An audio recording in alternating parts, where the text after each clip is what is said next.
Таны сонсох суваг өгүүлж байна. Банкны эзэн ба түүний охин. Хадагтай Данглер хадагтай Вилфор дээр ирж мадемуазель Эжинийг Андре Кавалкантитай суулгах гэж байгаа тухайга албан ёсоор зарлсныг бед түрүүчийн бүлгээс мэдсэн билээ. Ингэж албан ёсоор мэдгдсэн явдал нь бүх сонирхогч талууд тохиролцжээ гэдгийг харуулж байна. Гэвч үүний өмнө нэгэн явдал болсныг бид уншигч авгаа нартаа өгүүлэх ёстой боллоо. Тийм учраас бид тэрхүү тэмдэглэлт өдрийн өглөөнөөс баг зэрэг наашилж бидний дээр дүрслэн үзүүлсэн эзэн нь болох Данглер түшээг үнгийн бахархдаг алдагдсан гой сайхан зочдын өрөөнд буцаж орохыг хүсье. Өглөөний 10 цагийн хэрд бодлогоширч ямар нэгэн юмд санааширсан түшээгүн энэ зочдынхоо өрөөний дотуур хоош урагшаалгаж хаалгууд байн харж чимээ гарах бүр цэрдэсх юм байна. Тэгээд тисэж чадхаа болоод хяагаад удаж. Тийм. Чи яваад мадемуазель Данглер яах гэж намайг энэ зочдын өрөөнд хүлээхийг хүсэж ямар шалтгаанаар ингэж удаан хүлээлгээд байгааг мэдээдэр гэж хэлв. Түшээгүн ингэж муухай ашаа гаргаж аваад баг зэрэг тайвширчээ. Үнэн дээр мадемуазель Данглер сэрмэгцээ шивгчнээ явуулчаа. Аавтайгаа уулзах зөвшөөрөл гуйлгаад зочдын алдагдсан өрөөнд уулзна гэж тохирчээ. Энэ хүсэлтийн юр бишийн байдал, ялангуяа албан ёсны байдал нь банкны эзний гайхшийг баггүй төрүүлж огныхоо хүслийг биелүүлэх гэж яаран зочдын өрөөнд төрүүлж орж ирсэн нь тэр байв. Эйтэн утсан ч үгүй хариу авч ирлээ. Мадемуазель Эжени шивгчийн хүүхэн авахыг хувцлаж дуусчихин. Одоо одохгүй очно гэж хэлж байна гэв. Данглер хариултад ганцны тэмдэг болгож толгой тохил. Данглер бол дээдсийн хүрээлэн тэрч байтугай зарц нарынхаа нүдний өмнө сайхан сэтгэлтэй сайн эцэг гэж хэлэгддэг хүн. Өөрийнх нь гүйцэтгэж байгаа эдэмт жүжигийн ардчилсан үзэлтэй зүтгэлтний үүрэг нь түүнээс ийм байдлыг шаардна. Түүнд энэ нь тохирч байна гэж санагддаг ажээ. Эртний жүжгүүдэд эцэг хүний баг нь уруулынх нь баруун өнцөг баг зэрэг дээшээ өргөгдөж инээмсэглсэн байдалтай. Харин зүүн үзүүрэн доошоо унжиж уйлах гэж байгаа юм шиг байдаг. Гэр бүлийнхээ хүрэн дотор байхдаа инээж байгаа уруул нь уур хилэнгийн байдалд орчихдаг гэдгийг яар нэмж хэлэлгүй болохгүй. Тэгэхэд сайхан зантай хүнийх нь байдал бүдүүлэг муухай зантай нөхөр хадуу ширүүн эцэг байдлаар солигдох нь олонтой тохиолдно. Тэр галзуурсан охин надтай ярих хэрэгтэй юм бол тасалгаанд мань ирээд л ярина биз. Түүнд надтай ярих хэрэг юу болоо юм бол гэж Данглер бовтно. Данглер өөрийгөө түгшүүлсэн энэ санааг хоройд удаа бодож гайхаж байтал хаалга онгойж Эжени орж ирлээ. Тэр бэр цэцгэн хээтэй хар торгон дайшин зөмсөж мал гайгүй боловч харин бэйли хийж Италийн дөөрийн театрт юм үзэхээр яваа юм шиг бай. Эжени юу болов? Миний тасалгаанд тогтой суугаад ярилцаж болох байтал ёслын өрөөнд орох хэрэг юу байна? Гэж Данглер хэлв. Таны хэлдэг маш зөв үү? Гэж Эжени хэлээд эцгийгээ суухыг урьж. Бид хоёрын яриаг дүүрэн хангаж чадах хоёр асуулт та тавилаа. Тийм учраас би танд хоёуланд нь хариулдаг. Харин заншсан ёсноос зөрж хоёрдугаар асуултаас нь эхлэн хариулъя. Яагаад гэвэл энэ асуултыг хариулахад арай амархан юм. Би банкны эзний тасалгааны эвгүй сэтгэл төрүүлэх байдал ба нөлөөнөөс нь зайлсхийж зочдын өрөөг шилж авсан юм. Хэдийгээр алдагдсан боловч кассийн дэвтрүүд хамжлагын үеийн хаалга шиг түгжээтэй байдаг шүүгэнүүд хаанаас ч авдаг нь мэддэхгүй зээллэгийн билетүүд Англи, Голланд, Испани нэтхэг хятад Перугээс ирсэн овоолготой захидлууд энэ бүхэн эцгийн минь сэтгэл санаанд хачин нөлөө үзүүлж энэ дэлхий дээр албан тушаал ба итгэмжлэгч дийнхэн саналаас өөр илүү чухал ариун гэгээ юм гэж байдгийг мартуулах юм. Тийм учраас би ээжийн баяр цэнгэлтэй инээмсэглсэн зураг бас олон янзын сайхан байгалийн зураг дүүжлэстэй байдаг зочдын өрөөг сонгож авсан юм. Би гадаад сэтгэлийн хүчинд их итгэдэг юм аа. Ялангуяа таны тухай тэгж боддог юм. Би ташаарч байж болно. Өөр яах вэ? Би зарим нэг дэмий эмийг үзүүлж байхгүй бол жүжигчин хүн байж чадахгүй шүү дээ. Маш сайн гэж Данглер энэ үргэлжилсэн яриаг чагнаж байгаад хэллээ.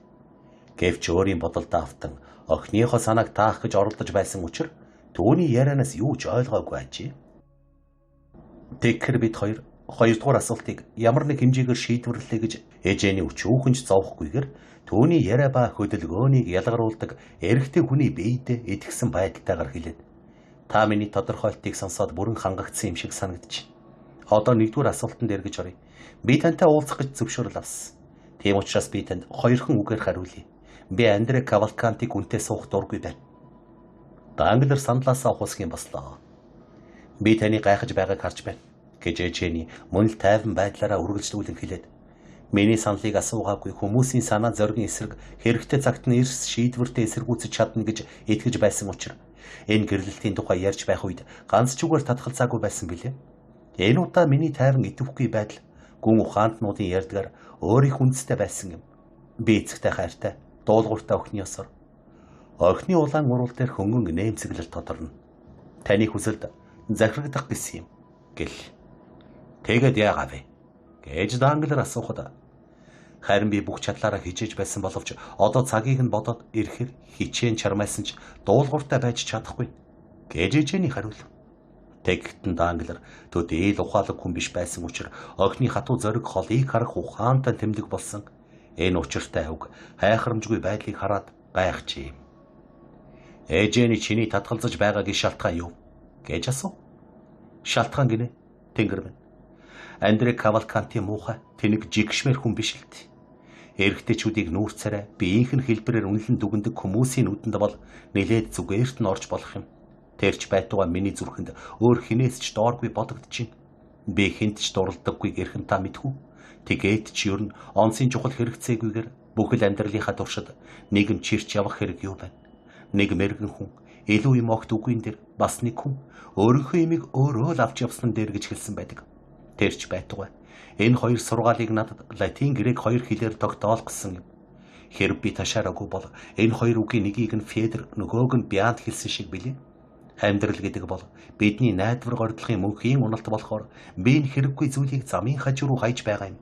Тэгээд л тэр би ганцаараа байх эрхтэй бөгөөд тэгэхээр өөрийн эрх чөлөөтэй байдлыг хадгална. Зоолгүй амтан гэж Данглер бовтнол. Тэрбээр зам дээр тохиолдсон энэ саад дотор давшгүй болохыг туршлагаасаа мэдэж байв. Зоолгүй гинэ гэж ээжээний давтан хэлээд огтхонч тийм биш. Таны энэ дуу алдаж байгаа чинь жүжигт гарч байгаа юм шиг дэндүү хиймэл байна. Харин ч би цол жаргалтай хүн. Надад юу дутагдж байна хэлээч. Намайг хүмүүс сайхан зүс царайтай гэдэг. Энэ маань хаан ч айтайхан хүлээн авах боломжийг өгдөг юм.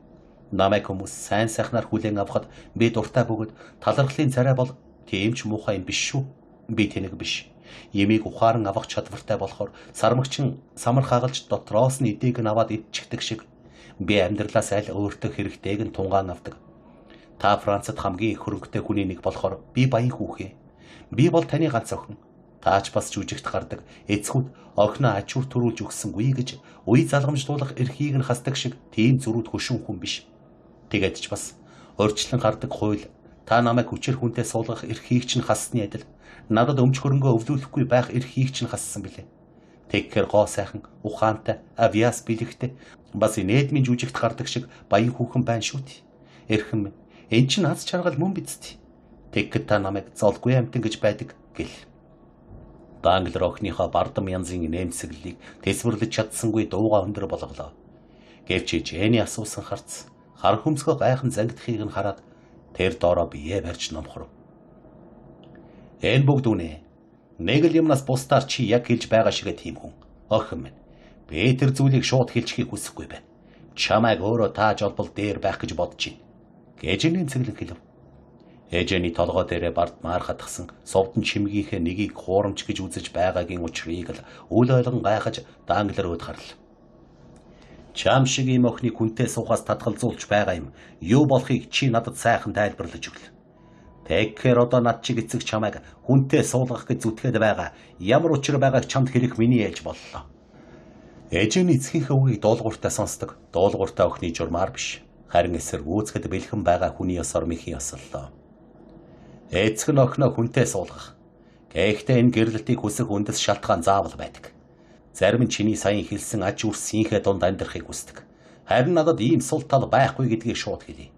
Гэр бүлийн баяр хөөр гэдгийг би төдийл хайхардаггүй. Энэ хайхарамжгүй байдлыг гэмт хэрэг гэж ойлгохгүйгээр юмыг гүн ухааны үүднээс харж үздэг охиндоо гэж хэлж байгаа юм. Гэж Данглер цааш ярихад маш сайхан хэрэг. Элен далангуй ярил хамаагүй дээртэй гэж ээжээний хэлв.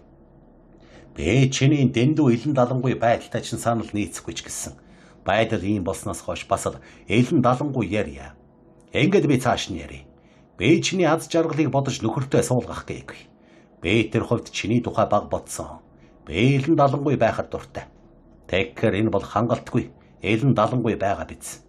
Ашиг хонжооны талаас үзэхэд чи тэр залуу хүнтэй даруй суух нь надад хэрэгтэй байна. Гэж Данглер хэлв. Ээжэний хөмсгөө өргөлөө. Ажил хэрэг миний чамд хэлж байгаагаар болж байна. Бэтгий уурлаарай. Чи өөрөө буруутай. Би өөрийнхөө дур хүслээр энэ эвгүй сэтгэл төрхөө сайж банкны эзний албан тасалгаанд орхоо сайж жүжигчний авьяастай хүнтэй санхүүгийн тооцооны тухай ярихад хүрч байна. Сар бүр чамд өгдөг 1000 франкийг авах гэж чи миний тасалгаанд уржигдэрхэн орсон. Энэ тасалгаа бол хүнтэй суухыг хүсдэггүй залуу ав хайдч гэсэн их юм сургаж өгөн шүү. Жишээлбэл тэнд орсон хүн банкны эзэнд зээллэг бол хүний биеийн сүнс гэсэн үг юм гэдгийг ойлгоно. Би энэ үгийг тасалгаанд оруулж эвгүй сэтгэгдэл төрүүлэхгүй тулд энэ зочдын өрөөнд хэлчихье. Амьсгал хүний биеийг сэргэн амьдруулж байдгийн адил зээллэг бол түүнийг дэмжин тэтгэж байдаг юм. Монт Кристогун энэ талаар надад нэг лекц уншсныг би хизээж мартахгүй. Бас тэр тасалгаанд зээллэг алга болохын хэрээр банкны эзний бие нь хүүр болон ховирхыг мэдэж болно. Тэгэхээр тун ойрхны имийг ухаалгаар ухан боддог охинтой эцэг байх гавьяатай тэр банкны эзэнд ийм явдал тохиолдох гэж байна. Ээжэний цохилтын дор бүх хийхийн оронд бардмаар нуруугаа ихцлэн. Та хоосорч гин үү? Гэж хэл. Охин минь чи тун зөв нэрлэлээ. Гэж Данглер нударгаа зангидсан боловч хөрзгөр царайгаараа тэнэг хүний маягтай биш. Санаа муутай хүний хорон нэмсгэлээр инээмсэглэж. Тийм ээ би хоосорлоо. Гэж хэлэхэд ээжэний. Өө тийм би гэл. Тийм ээ хоосорлоо. Яруу найрагч нарын хилдгээр үхлийн нууц илэрлээ. Тэгэхээр охин минь чинь тохиолдож байгаа гай зовлонд миний төлөө биш, өөрийнхөө төлөө ямар тусламж үзүүлж чадхаа сонс. Та ер нь хүний сэтгэлийн зүйг муу мэдэхгүй юм. Энэ суурил миний сэтгэлийг зовоох юм гэж та санаж байх шүү. Гэж ээжэний хэллээ. Би хоосорлоо гэж юу? Энд чинь надад ямар хамаа байна вэ? Миний авьяас надад үлдэж байна. Би паст, милбра буюу гризи нар шиг өөрөө өөрийгөө хангаж таны баялаг надад хизээж өгч чадахгүй жилд 150 мянган алтан зоосны орлого олж байх болно. Үүндээ би хэний ч ачийг хариулна гэж бодож явахгүй шүү дээ. Тэгэд бас танаас авч байгаа энэ өчүүхэн 12 мянган франкийг өрөмтгийг их зэмлүүлж муухай харуулж байж авахын оронд би эдгээр мөнгийг нэжгэлсэн алга ташилтын дор цэцэг навчаар бүрхүүлэн байж авах болно шүү дээ. Таны энэ үнэмшгүй нэмсэглэж байгаа надад авьяас чадвар байдаггүй юм гэхэд энэ ертөнцийн амь наснаасаа ч илүүгээр эрдэнэс бүхнээс илүүгээр хайрлаж авдаг эрх чөлөөтэй хинээс ч хараат биш байдлыг хүсэх минь надад үлдэн шүү дээ. Үгүй би хувь заяанда зовхгүй байна. Би өөрийнхөө хувь заяаг хизээж зохиож чадна. Надад миний номууд, харандаанууд, миний төгөлдөр баян хуур үлдэнэ. Энэ бүгд хямд үнэтэй учир олж авч чадна. Та намайг хадагтай Данглерын төлөө зовно гэж бодож байж магадгүй. Үгүй би тэгэхгүй. Хэрв ташаараагүй бол хадагтай урьдчилсан бүх арга хэмжээнүүдийг авсан. Танд тохиолдох гэж байгаа суурил түүнийг хөндөхгүй. Тэр одоо бүрэн аюулгүй байдалд орсон. Энэ лавл миний төлөө санаа зовсноос тэгсэн хэрэг биш.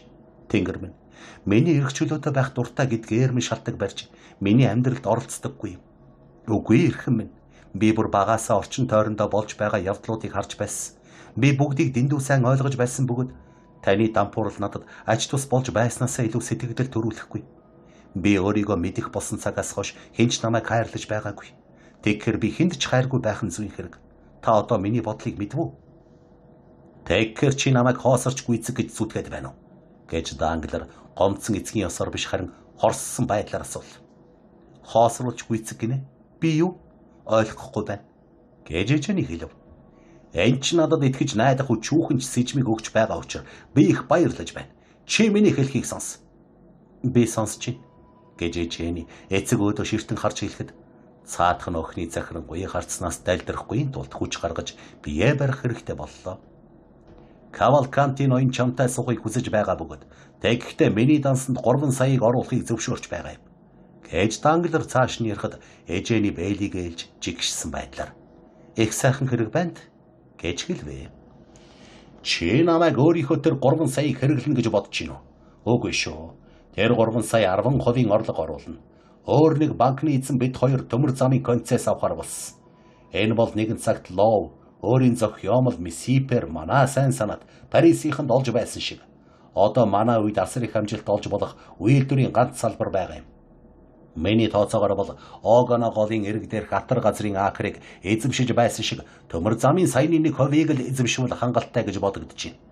Энэ бол мөнгөө барьцаанд нөхч оронд нь 15, 20, 100 фунт төмөр авч байгаа болохоор дэвшилт юм. Өнөөдрөөс эхлээд 7 хоногийн дараа би өөрийн талаас 4 саяыг оруулах ёстой. Энэ 4 сая нь миний түрүүчийн хэлснээр 10-12% орлого оруулна. Өөрчигдөр би танаа өрөөнд ороход та 5 сая хагасыг хүлээн авч дансандаа оруулж ирсэн. Та миний орсныг сайн санаж байгаа шүү дээ. Тэрч байтугай та тэрхүү 2 билетийг надад үзүүлээд намайг аянга цахилгаан адилд Гялбуулакуд их л гайхаж байсан шүү дээ. Гэж ээжэний хэлв. Тийм ээ. Энэ 5 сая хагас чинь миний мөнгө биш. Зөвхөн итгэл хүлээдгийм нь нотлогоо болж байгаа юм.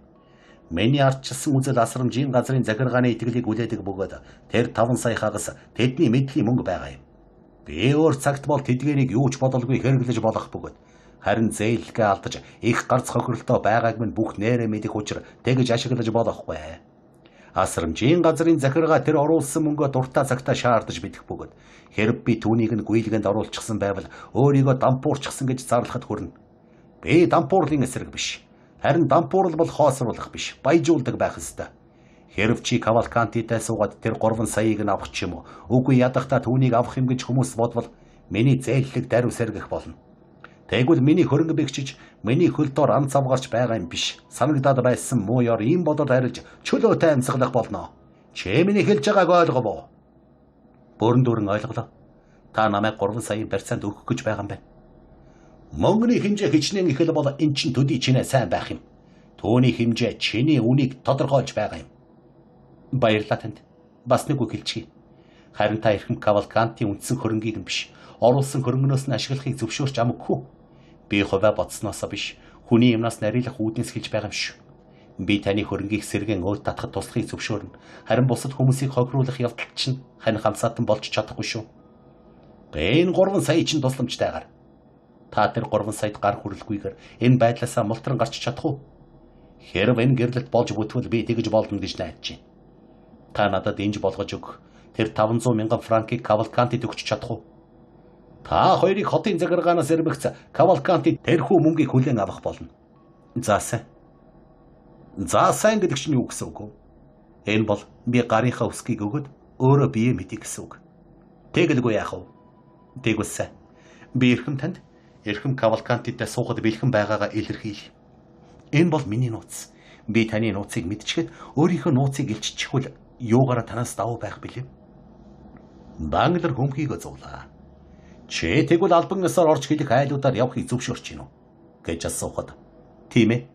Гэж ээжний хариулв. Бас 3 хоногийн дараа гэрээнд гарын үсэг зурхыг зөвшөөрөх үү? Тийм ээ. Тэгвэл би бас өөрийн ээлжид чамд за сайн гэж хэлье. Тэгээд Данглер охиныхоо гарыг атгал. Харин ингэж гар барихтаа эцэг нь чамд баярлалаа гэж хэлэхгүй.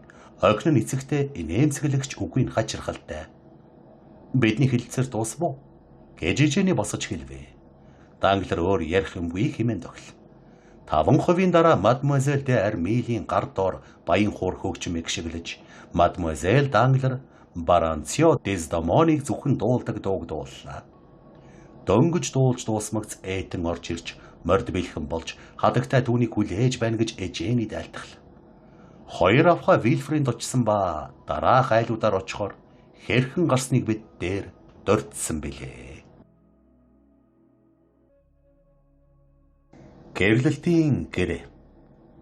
Бидний энэхүү өгүүлэн буй явдлаас 3 хоногийн өмнө мадемуазель Ежини Данглер банкны эзний ноён гэж нэрлэх дуртай Кавалкантийн хооронд гэрлэлтийн гэрээнд гарын үсэг зурхаар тогтоосон өдөр боллоо.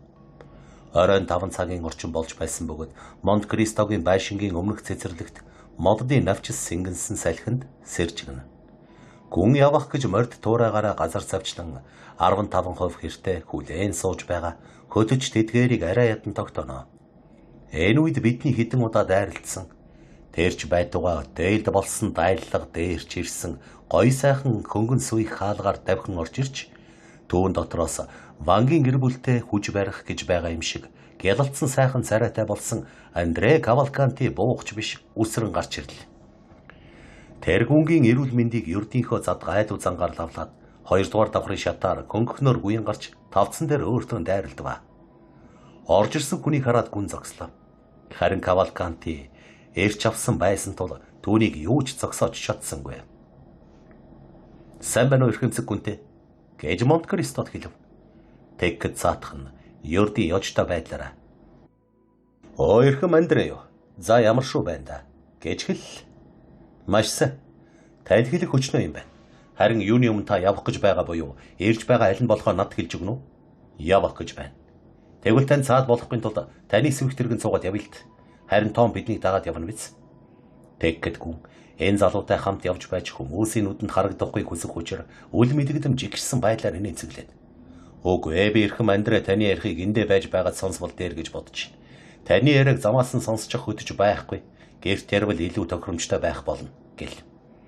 Тэгээд хүн 2 дугаар давхрын зочдын жижиг өрөөнд орж сандал дээр хөлөө ачин сууж зочноо мөн суухыг урлаа. Өнөөдөр гэрлэх яс гүйцэтгэн гэдгийг та дуулсан биз дээ гэж Андре тунж баясгалантайгаар хэлээд. Өнөө орой 9 цагт хадмын гарын үсэг зурна гэл. Оо тийм би гэж Монте-Кристо хариуллаа. Яалаа гэнэ? Та дуулаагүй байсан юм уу?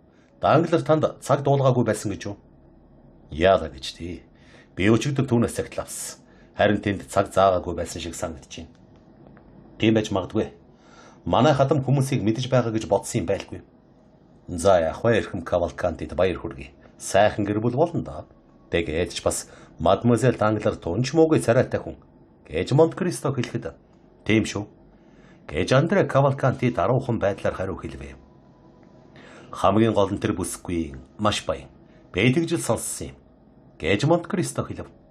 Та түүнийг их баян бүсгүй гэж бодож байна уу? Эргэлзэх юмгүй. Данглар хөрөнгөнийхөө хагасыг нуудаг юм гэж ярьцгаах юм бил. Тэр өөрөө бол 15, 20 саяын хөрөнгөтэй гэж хэлдэг юм байна билээ гэж Андре баярлан нүдэн гялалзан хэлв. Түүнээс гадна тэр нэгдсэн улс Англид нилээд ердийн заншил болсон боловч Францад цоошин зүйл болох нэг мөнгөний ажиллагаа хийх гэж байгааг нь билээ гэж Монте-Кристо нэмж хэлв. Тийм ээ мэднэ. Та саяхан түүний хүлээ авсан төмөр замын концессийн тухай ярьж гинөө.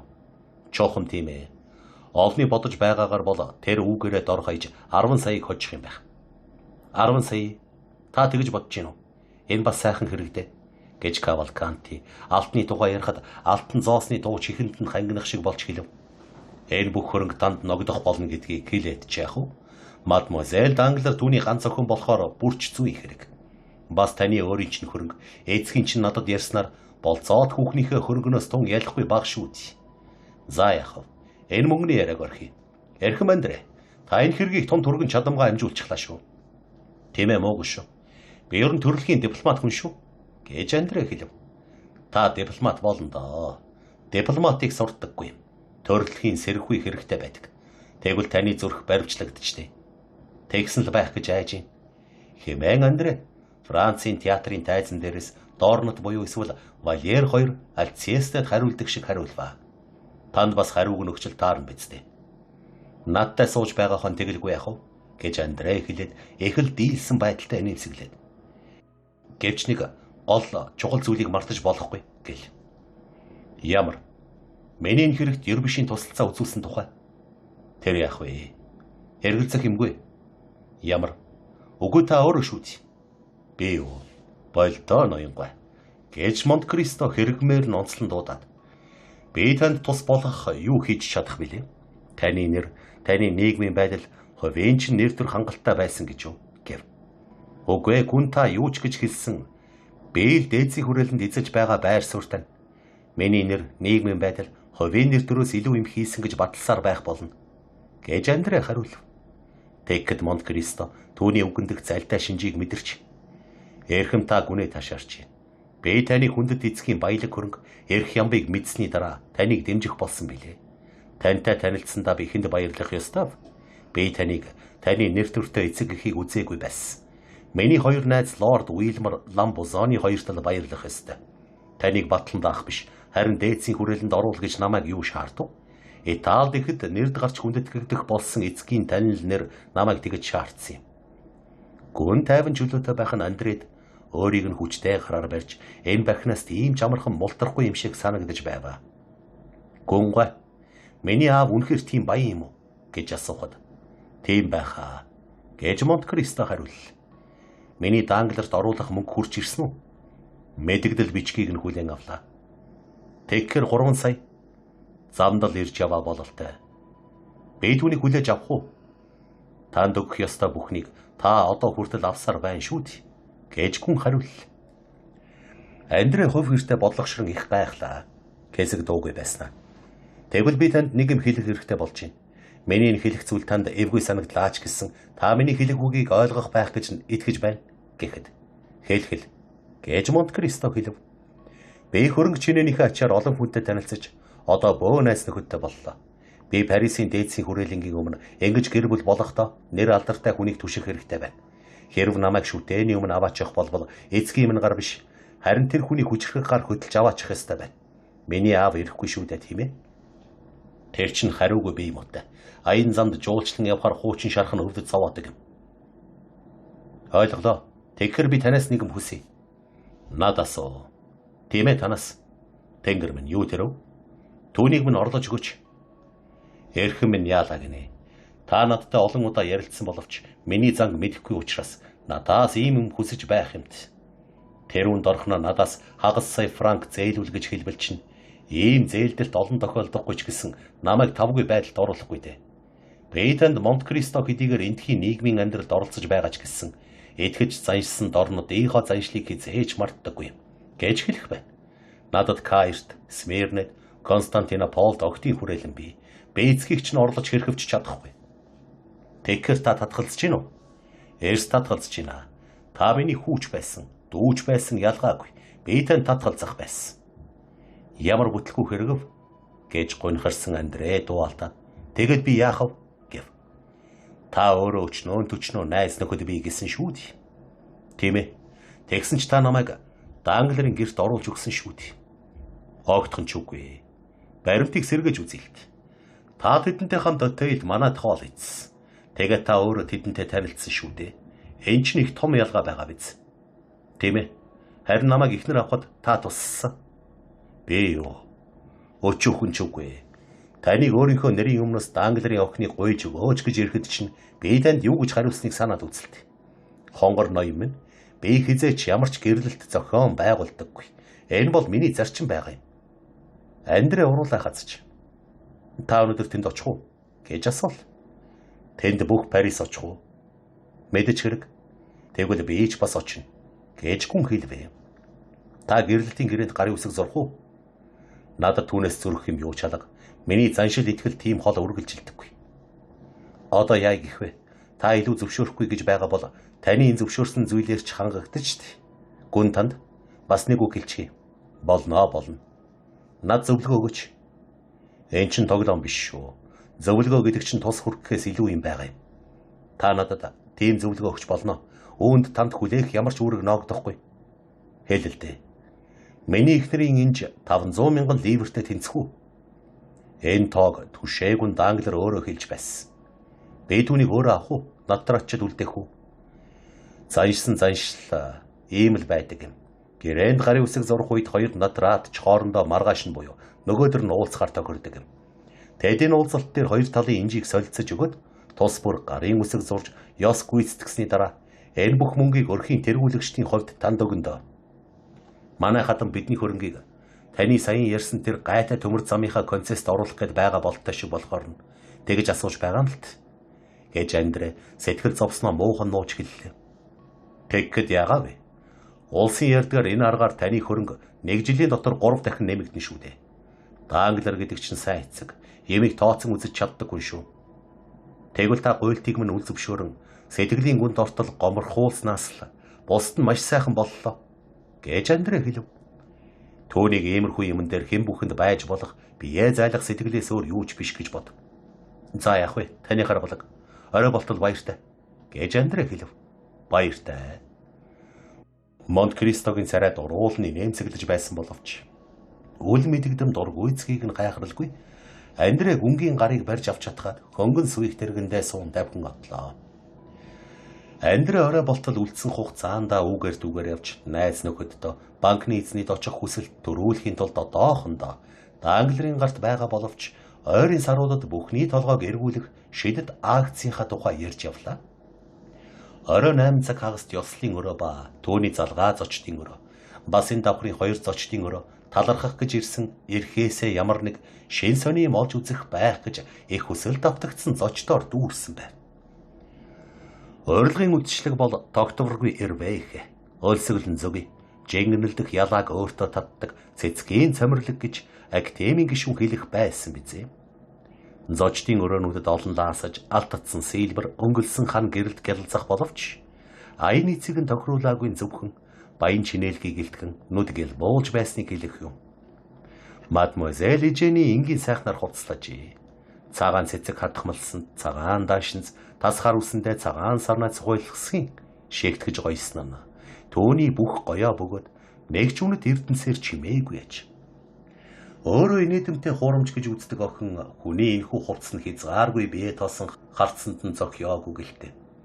Түүнээс хэдхэн алхмын зайтай газар Данглер, Дебре, Бошин, Шатор, Яно нартай ярилцсан зогсноо. Дебре энэ баярт өдрийг тохиолдуулан энэ байшинд орж ирсэн боловч ямар ч эрх ямбгүй ердийн зочны ёсоор иржээ. Депутат санхүүгийн ямбтнуудаар хүрээлүүлсэн Данглер засгийн газар өөрийг нь сайд бол гэж зайлшгүй урих цагт явуулах татварын шин системийнхээ тухай саналаа ярьж байна. Андре операд байнга очигчдын нэг хэнцэр залууг суугадан жилд 175 мянган орлоготой хөрөнгийг эзэмшихээрээ Парисын дээдсийн хүрээлэнд заншил болгон оруулах хэнцэр дэгжин байдлын тухай бодлоо задгайдуу байдалтайгаар ярьж байна. Хүнд инээдтэй эвгүй харагдахгүй тулд ийхүү задгай зайтан байхад хүрдэг ачи. Зочдын бусад хэсэг нь өнгө бүрийн эрдэнэс гялалзуулан зочдын өрөөнөөс нөгөөд нь дамжин явцгааж байна.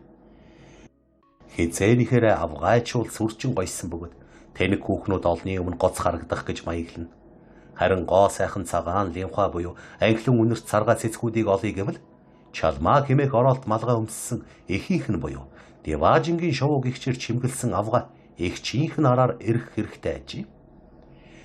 Энэ үеийн шуугын дунд зарцнаар байн дэлхийд алдартай санхүүгийн эрхтнүүд, цэргийн хүндэт хүмүүс, удар зохиолын нэрт хүмүүсийн нэр хашгирхан дуулдаж зочид шинээр ирсэн хүнтэй уулзаж золгоно. Зарим нэрс нь энэ хүн тэнгисийг долгил ууланд авалгаалуулж байхад зарим нэрийг нь хэлэхэд хүмүүс хайхрахгүй буюу жигшиж ярван өгтнө. Нойрсож байгаа энди мионы дүрстэй алтан тоотой цагийн зөв 9 болсныг заач. Түүний нарийн чанд санааг илэрхийлэгч хонх 9 удаа дуугарахад тэр үед Монт Кристо гүнгийн нэр дуулдаж хүмүүс цахилгаанд цог хөөсөн мэт өөдрөө эргэн харцгаав. Гүн ердийнхөө заншлаар хар франк өмсчээ. Цагаан хантаац нь түүний өргөн цээжийг чав хайлгаж хар зах нь уламж хар юм шиг харагдаж эрлэх цагаан царайг нь улам тодруулна.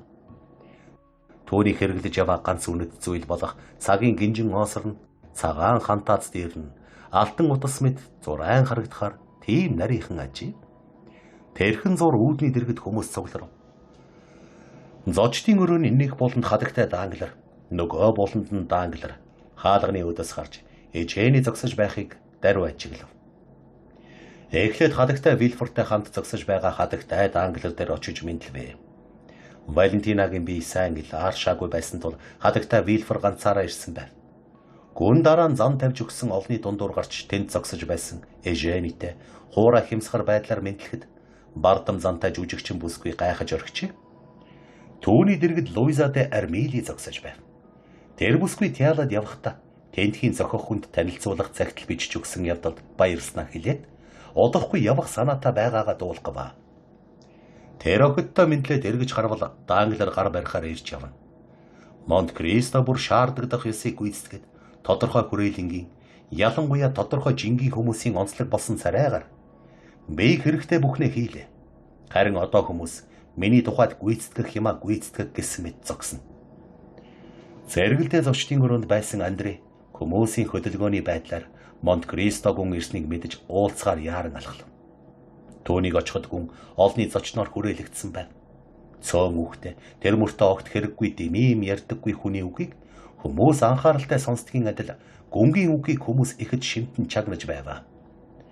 Энэ үед баталгааны газрынхан орж ирж гэрээнд гарын үсэг зурхад бэлтгэсэн алдагдсан модон ширээ бүтээсэн хилэн бүтээлэг дээр бичиг цааснуудаа дэлгэн тавил. Хоёр натраачдын нэгэн сууж нөгөөх нь зогсох ажээ. Тэгээд тэнд байгаа хүмүүс өөрөөр хэлбэл Парисын хагас хувьд нь гарын үсэг зурх гэрээг уншиж сонсголоо.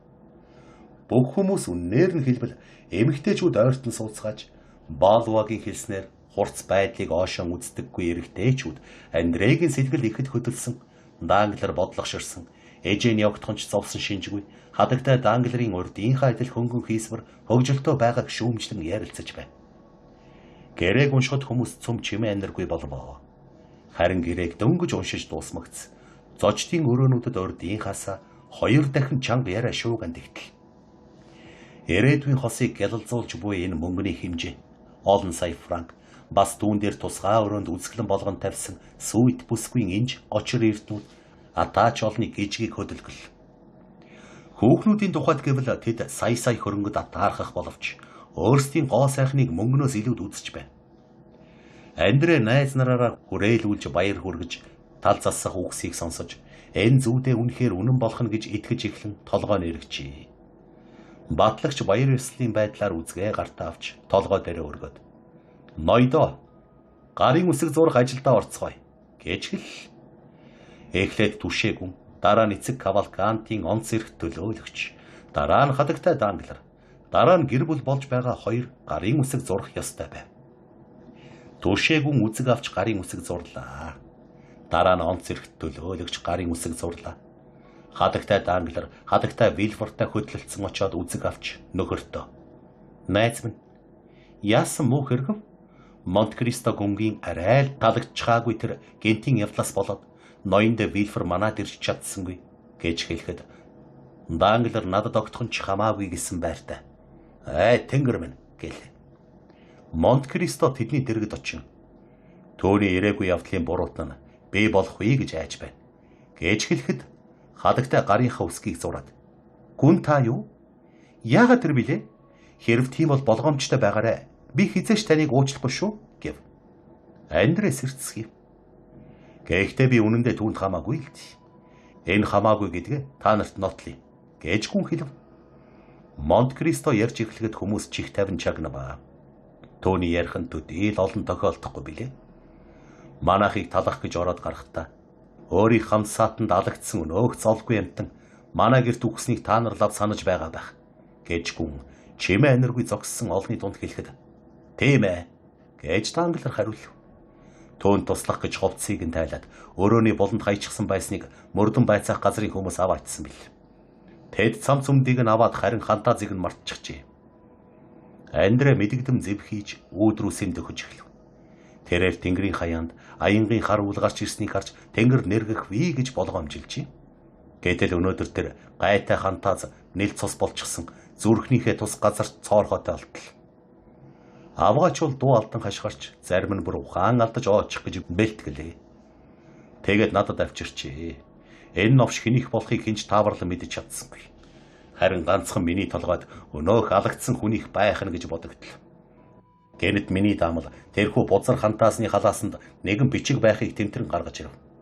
Энэ бол загтал байлаа. Та хинт хаягдсан загтал байсан гэж бодож байна. Түшээгүн танд шүү. Надад оо гэж Данглер дуу алдав. Тийм ээ танд. Цус болсон цаасан дээр таны нэр байсныг би гаргаж уншсан. Гэж Монт-Кристо гайхан дуу алдахын хажуугаар ярив. Тэгээд тэр хэрэг яагаад эрхэм Вильфрийн ирэхэд цаад болдог билээ? Гэж хадагтай Данглер асуугаад нөхөр өөдөө зовсон байдалтай харав. Хадагтай минь, тун амархан хэрэг. Энэ хантааз загтал 2 бол эдмүрийн баримтууд мөн. Би тэгээд хоёуланг нь вангийн прокурорт хүргүүлсэн. Эрүүгийн хэрэгт хууль ёсоор гүйцэтгэх явдал хамгийн чухал байдаг юм. Таны эсрэг ямар нэг хорт санаа агуулсан юм биш байгаа да. Гэж Монт-Кристо хэлв. Андре Монт-Кристод ширтэн харснаа 2 дахь зочдын өрөөнд орж нуугдав. Тонч магадгүй шүү. Тэр алагдсан хүн хуучин ялт хөдөлмөрийн хэрэгтэн байсан юм гэлөө. Гэж Данглер хариулв. Тийм ээ. Кадрус гэдэг нэртэй ялтан байсан. Гэж хүн хариулв. Данглерийн царай баг зэрэг зэвиж Андре 2 дахь зочдын өрөөнөөс гарч үүдний өрөөнд орлоо. За, та юунд гарын үсэг зурхгүй байна вэ? Гэж Монт-Кристо асууад миний яриа бүхний сэтгэлийг хөдөлгөчих шиг боллоо. Хадагтай мадмуазель Данглераас уучлахыг гуй гэл. Хадагтай гарынхаа үсгийг дөнгөж зурж дуусаад үзгээ батлагчд өглөө. Кавалканти ноён гэж батлагч дуудаад Кавалканти ноён та хаан байна гэл. Андре гэж нэрт Итали залуутай найзархаж нэрээр нь дуудах болсон хэдэн залуу хүмүүс хашгирав. Ноёныг дуудаач. Түүнийг гарын үсэг зурхыг хүлээж байна гэж түүнд айлтгаач гэж Данглер нэг зарцтай хашгиран хэлв. Гэтэл яг тэр үед тасалгаа дотор аимшигт мангас эд ширэн орж ирэх мэт гол зочдын өрөөнд байсан хүмүүс айн хуйларлаа. Нэрэж айж сандарч хашгирмаар юм байсан ажээ. Цагдаагийн дарга зочдын өрөөний хаалга бүр дээр хоёр цагдаа зогсоож комиссарын араас Данглерыг чиглэн явлаа. Хадагтай Данглер дуу алдан хашгираад ухаан алдан унлаа. Данглер өөрийнхөө төлөө айсан учраас зарим хүний сэтгэл хизээж төвшин байдаггүй юм. Зочддоо айсан царайгаа харуул. Монт Кристо комиссарын өөдөөс нэг алхаж "Эрхэм танд юу хэрэгтэйсэн бол?" гэж асуув. Тэгэхэд цагдаагийн комиссар гүнд хариу хэлэлгүйгээр "Эрхэм үү дээ. Та нарын хэн ч Андре Кавалканти гэдэг вэ?" гэж асуув. Зочдын өрөөнд хүмүүс нэгэн зэрэг дуу алдан хашгиралтав. Тэгээд хүмүүс хайчив ийчив гэж бие биесээ асууцгааж эхэлв.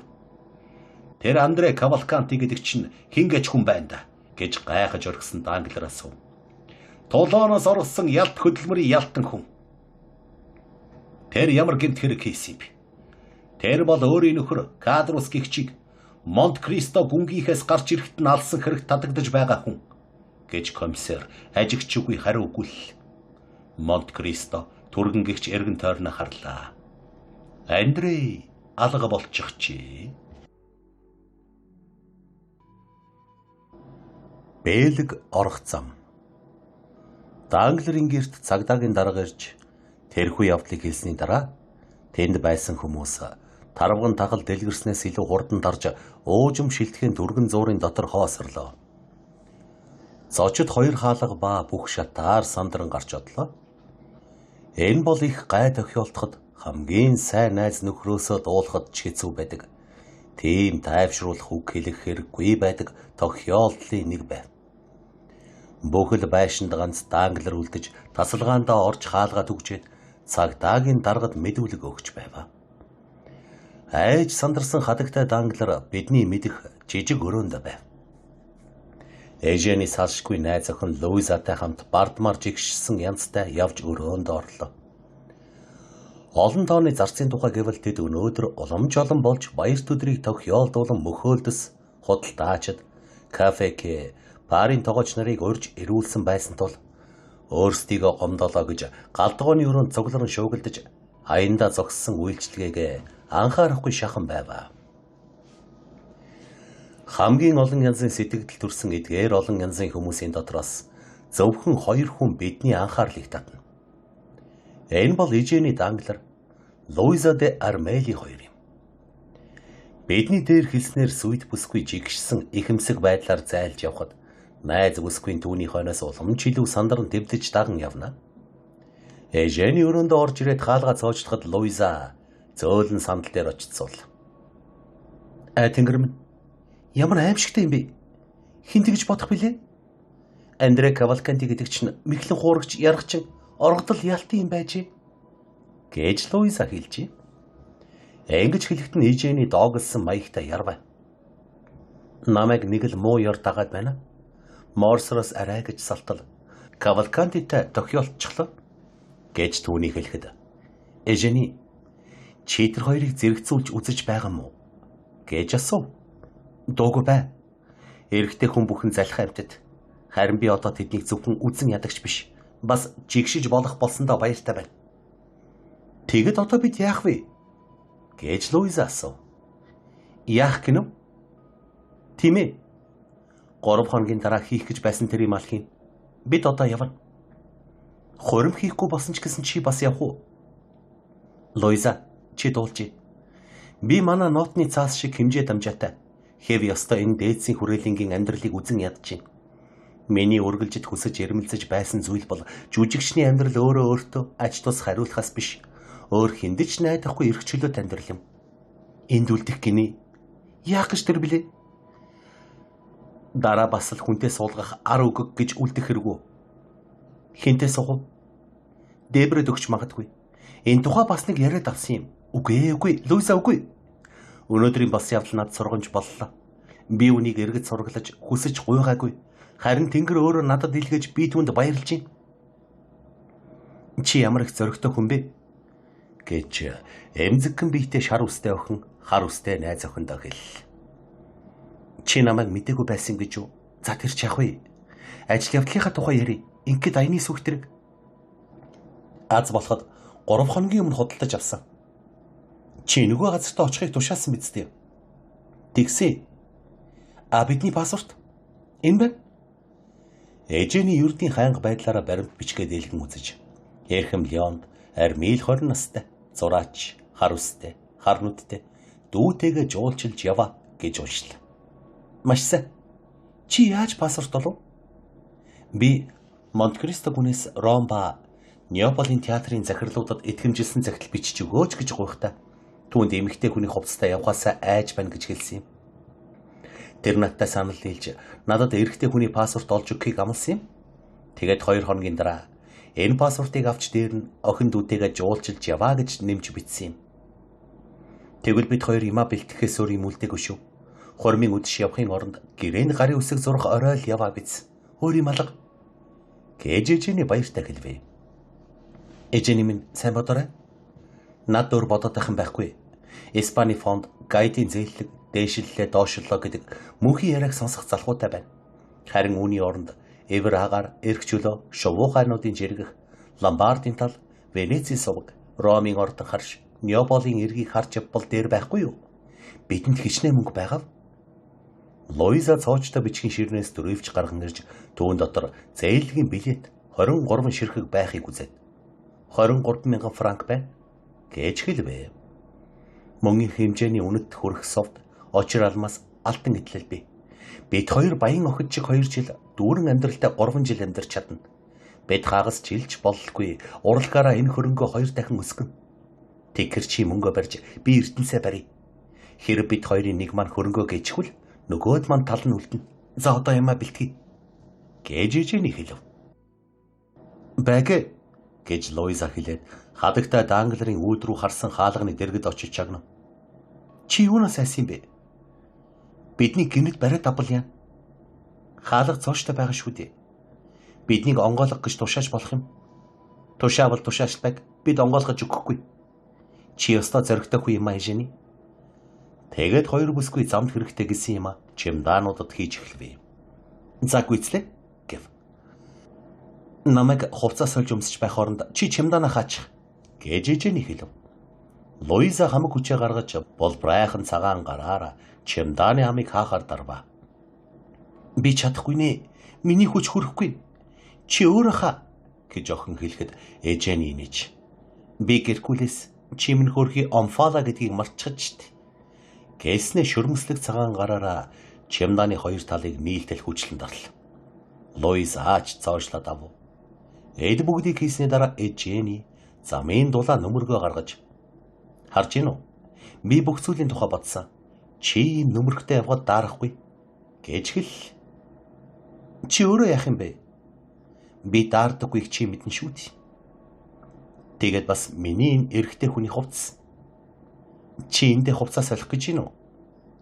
Тэгэлгүй яах вэ? Амжих уу? Аймхай хулчгаар мань битгий аа. Гэрт байгаа хүмүүс саяын бодлоонд автчихад байгаа. Түүнээс гадна намайг өрөөнд ороод түгчгэд хинч гайхгүй. Би ч нэхэд гунхар зовсон хүн байх хэвээр. Аа тийм л т. Нэрээ зовхгүй байж болох юм. За элвэ над туслаарай. Тэгээд өнөөх нөмрөг гаргаж ирсэн шүүгэнээсээ гутлаас эхлээд цаглай цамц хүртэл бүрэн бүтэн эрэгтэй хүнд хэрэгтэй хувцас гаргаж ирв. Дараа нь ээжэний эрэгтэй хүний хувцас нэг биш удаа өмсөж байсны шинж болсон. Шалмаг байдлаар гутал өмдөөн өмсөж, зангаа зүүж, хамтаа задовчлан нарийнхан гойлог биеийг нь барьсан сүйртэг өмслөө. Ямар сайхан зөгч ийн үү? Нэрээ их сайхан зөгч шүү. Харин хүүхэн хүний атаархдаг энэ сайхан гэдгээ яаж эрэгтэй хүний бүрх малгад ор далдлах юм бэ? Гэж Луиза түүngөөд багтан харж хэлв. Чи харнаа гайгүй гэж ээжэний хэлээд зүүн гартаа багтаж ятсан гизгээ атгаж баруун гараараа хайч шүүрэн авч өнөө сайхан үсэнд нь ган хайч шаржигнаж хувцсан дээрээ унгаахгүй гэж гэдийсэн окны хөлийн дэргэд бөөн бөөнөрөө унлаа. Дараа нь ээжэний чамархааныхаа үсийг хайчилж хаяв. Ангихтай огтхон ч хайрлсан шинжгүй. Харин давирхаа мэд гялалцсан хар нүд нь урд урдынхаас уламж тод гялалцсан байв. Харин ус гэж Луиза харамсан дуу алдлаа. Тэгэхэд ээжээний өөрийн богинохон буржгар үсээ хэлбэж. Энэ нь дуу алдах нь дээргүй гэж үү? Ингэчхээр улам сайхан болохгүй гэж үү? Гэл. Чи бол гоо сайхан охин, хизээч ямарч байлаа гэсэн гоо сайхан хүүхэн. Харин одоо бид хаашаа явах юм бэ? Гэж Луиза дуу алдтал. Чийл дургуцахгүй бол Брюссел орсон ч яах вэ? Энэ бол хамгийн ойрхон байгаа хэл. Бид Брюссел, Хьюж, Айхеныг дайрч, Рейн голоор өксөж, Страсбург хүрээд, Швейцараар дайрч, Сен Готороор бууж Итали хүрнэ. Чи үнийг зөвшөөрөх үү? Тэгэлгүй яхав. Чи намайг яагаад хараад байгаа юм бэ? Чи ийм байхад их гоё юм. Хүн намайг хулгайлаад явж байгаа байх гэж бодож болно.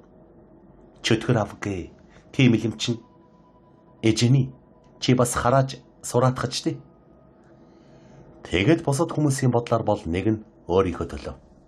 Нөгөө нь найз охиныхоо төлөө уйлж унжиж байвал зохих ёстой хоёр бүсгүй инээлдэж эмх замраагүй болгосон юмныхаа улмөрийг арилган эмхэлж цэгцэлж эхэлвэ.